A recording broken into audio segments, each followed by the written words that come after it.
যুগে আমরা সবাই ফেসবুক, ইউটিউব বা ইন্টারনেটে সক্রিয়। আপনি জানেন কি, আপনার ছোট্ট একটি লেখা, ছবি বা ভিডিও আপনাকে সরাসরি নিয়ে যেতে পারে আদালতে। প্রিয় দর্শক, আজকে এই পর্বের মাধ্যমে আমি আলোচনা করব ডিজিটাল নিরাপত্তা আইন কি, কি কারণে আপনার বিরুদ্ধে ডিজিটাল নিরাপত্তা আইনে মামলা হতে পারে।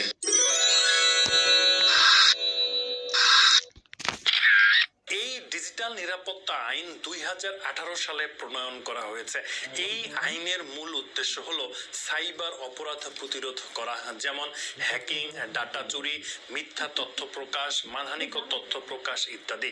আপনি কোন কোন কাজ করলে আপনার বিরুদ্ধে ডিজিটাল নিরাপত্তা আইনে মামলা হতে পারে? প্রথমত, আপনি যদি ডিজিটাল ডিভাইস যেমন মোবাইল বা কম্পিউটার ব্যবহার করে ডিজিটাল প্ল্যাটফর্মে বা সোশ্যাল মিডিয়ায় যেমন ফেসবুক, ইউটিউব, হোয়াটসঅ্যাপ, ভাইবার, টুইটারে কাউকে গালিগালাজ করেন বা কারো বিরুদ্ধে মানহানিকর তথ্য প্রকাশ করেন, সেক্ষেত্রে কিন্তু আপনার বিরুদ্ধে ডিজিটাল নিরাপত্তা আইনে মামলা হতে পারে। আমরা এই সমস্যাটা কিন্তু অহরহই এখন দেখি। মানুষ বুঝে হোক না বুঝে হোক, প্রায় সোশ্যাল মিডিয়ায় বিশেষ করে ফেসবুকে একজন আরেকজনকে গালিগালাজ করে, একজন আরেকজনকে উদ্দেশ্য করে বিভিন্ন ধরনের মানহানিকর তথ্য প্রকাশ করে। এরকম কাজ যদি আপনি করেন, সেক্ষেত্রে আপনার বিরুদ্ধে ডিজিটাল নিরাপত্তা আইনে কিন্তু মামলা হতে পারে।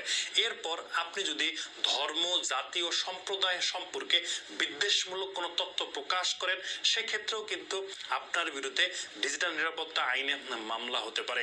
এরপর আপনি যদি মিথ্যা বা ভুয়া তথ্য ডিজিটাল প্ল্যাটফর্মে যেমন ফেসবুক, ইউটিউব, হোয়াটসঅ্যাপে যদি আপনি প্রকাশ করেন, সেক্ষেত্রেও কিন্তু আপনার বিরুদ্ধে ডিজিটাল নিরাপত্তা আইনে মামলা হতে পারে। এটিও কিন্তু বর্তমানে আমরা অহরহ দেখি, মানুষ বুঝে বা না বুঝে প্রায় দেখি যে আপনার অনলাইনে যেমন ফেসবুক বা ইউটিউবে বিভিন্ন ধরনের গুজবমূলক কথা বা মিথ্যা তথ্য প্রকাশ করে কোনো ধরনের দাঙ্গা বা কিছু সৃষ্টি করার চেষ্টা করে। আবার আপনি যদি কারো অনুমতি ছাড়া কারো ব্যক্তিগত তথ্য বা ছবি ব্যবহার করেন, সেক্ষেত্রেও কিন্তু আপনার বিরুদ্ধে ডিজিটাল নিরাপত্তা আইনে মামলা হতে পারে। এটিও কিন্তু অহরহ আমরা দেখি যে একজন আরেকজনের ছবি বা ব্যক্তিগত তথ্য অনুমতি ছাড়াই নিয়ে ডিজিটাল প্ল্যাটফর্মে যেমন ফেসবুক বা ইউটিউবে অ্যাকাউন্ট খোলে, ফেসবুক বা ইউটিউবে আপনার ভুয়া অ্যাকাউন্ট খুলে সেটি পরিচালনা করে। এটি কিন্তু মোটেও করা যাবে না।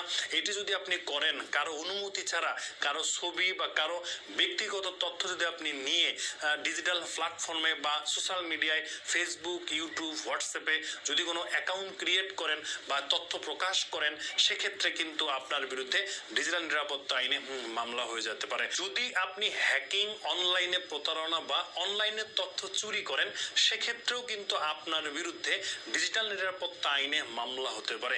এই সমস্যাটা কিন্তু প্রায় এখন দেখা যায়, বিশেষ করে হ্যাক করার সমস্যা। আমরা প্রায় দেখি ফেসবুক, জিমেল, ইউটিউব অ্যাকাউন্ট প্রতারক শ্রেণী কিছু লোক আছে, তারা হ্যাক করে অবৈধভাবে চাঁদা দাবি করে। আপনি যদি এই কাজটি করেন, সেক্ষেত্রে আপনার বিরুদ্ধে কিন্তু ডিজিটাল নিরাপত্তা আইনে মামলা হতে পারে। আপনি যদি অনলাইনে প্রতারণা করেন, আমরা প্রায় দেখি ফেসবুকে এখন যে লোভনীয় কিছু অফার দেয়, লোভনীয় কিছু বিজ্ঞাপন দেয়, বিজ্ঞাপন দিয়ে কিন্তু এক শ্রেণীর মানুষ আরেক শ্রেণীর মানুষের সঙ্গে প্রতারণা করে। এই কাজটিও যদি আপনি করেন, সেক্ষেত্রে আপনার বিরুদ্ধে কিন্তু ডিজিটাল নিরাপত্তা আইনে মামলা হতে পারে। প্রিয় দর্শক, তাই ফেসবুক, ইউটিউব, হোয়াটসঅ্যাপ বা সোশ্যাল মিডিয়ায় কোনো কিছু পোস্ট বা কোনো কিছু শেয়ার করার আগে ভেবে নেবেন যে আপনার পোস্ট বা আপনার শেয়ারের কারণে অন্য কারো কোনো ক্ষতি হয় কিনা, কারো জন্য মানহানিকর হয় কিনা। এটি কিন্তু আপনাকে অবশ্যই খেয়াল করতে হবে, ভেবে নিতে হবে। অনলাইন প্ল্যাটফর্মে বিশেষ করে ফেসবুকে, ইউটিউবে অবশ্যই কাউকে গালিগালাজ করবেন না, কারো মানহানিকর তথ্য প্রকাশ করবেন না। ধর্ম, জাতি, সম্প্রদায় সম্পর্কে কোনো বিদ্বেষমূলক আপনি তথ্য প্রকাশ বা প্রচার করবেন না, কোনো ভুয়া তথ্য প্রকাশ করবেন না, কারো আপনাদের অনুমতি ছাড়া কারো ছবি বা ব্যক্তিগত তথ্য আপনি অনলাইনে বিশেষ করে ফেসবুক, ইউটিউবে ব্যবহার করবেন না, কোনো হ্যাকিং করবেন না, ডাটা চুরি করবেন না, অনলাইনে প্রতারণা করবেন না। এই সকল কাজ যদি আপনি না করেন, সেক্ষেত্রে আপনার বিরুদ্ধে কিন্তু ডিজিটাল নিরাপত্তা আইনে মামলা হওয়ার কোনো সম্ভাবনা থাকবে না এবং মামলা হবে না। তাই অবশ্যই আপনাকে ফেসবুক, ইউটিউব, হোয়াটসঅ্যাপ বা যেগুলো আমাদের সোশ্যাল মিডিয়া রয়েছে, এই সোশ্যাল মিডিয়াগুলো ব্যবহার করার ক্ষেত্রে সর্বোচ্চ সতর্কতা অবলম্বন করতে হবে। সর্বোচ্চ সতর্কতা অবলম্বন করেই আপনি আপনাকে সোশ্যাল মিডিয়া বিশেষ করে ফেসবুক, ইউটিউব, হোয়াটসঅ্যাপ ব্যবহার করতে হবে। তা না হলে আপনি কিন্তু মামলা মোকদ্দমার সম্মুখীন হয়ে যেতে পারেন।